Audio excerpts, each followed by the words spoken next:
The deck chair attendant shivered in the cold wind off the sea and cursed for the 1000th time yet another chilly English June. It was going to rain again any minute, he complained to his friend the candy floss seller. That's all they needed to complete a perfectly miserable day. Anyone with a ha'porth of sense was sure to be in the cinemas or the pubs or the amusement arcades. The beach was deserted. Who'd be fool enough to rent a deck chair in weather like this? He pulled his coat collar up round his ears, leaned on the iron balustrade of the promenade, and surveyed the row of beach huts. Then something caught his eye. That was odd. There was a police box at the end of the row of beach huts. Funny he'd never noticed it before. And he thought he knew Brighton Beach like the back of his hand. What was a police box doing on the sand? Didn't make sense. Coppers would get their feet wet when the tide came in. In front of the police box he could see a deck chair. Not one of his, unfortunately. Wrong colour. So perhaps they'd brought it with them. And there was a fellow slumped in the chair, with a brightly coloured beach ball and a bucket and spade by his side.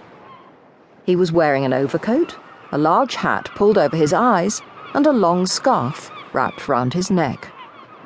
The deck chair attendant approved. Very sensible way to dress for a day on the beach. That's what made this country great, he thought nostalgically. A steadfast refusal to be deterred by facts. You come to the seaside for the day and, regardless of whether there's 6 feet of snow along the prom and icebergs are floating down from Hove, regardless of the fact that you're cold, miserable and your boots are beginning to let in water, you come and sit on the beach, even if it kills you. And with this wind, it probably will. Wait a minute. There was someone else out there.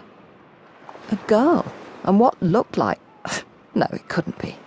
He could have sworn it was a metal fox terrier. A new breed, perhaps.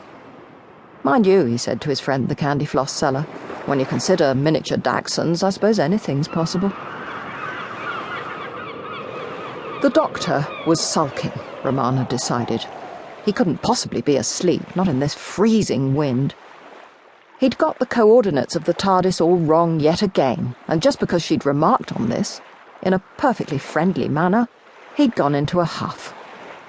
She picked up a stone and threw it violently into the slate-coloured sea. There must be somewhere in this whole galaxy, she remarked to K9, where one can enjoy a proper holiday without being frozen to death. There is, mistress. I'm delighted to hear it. Taking this as an invitation to exercise his memory.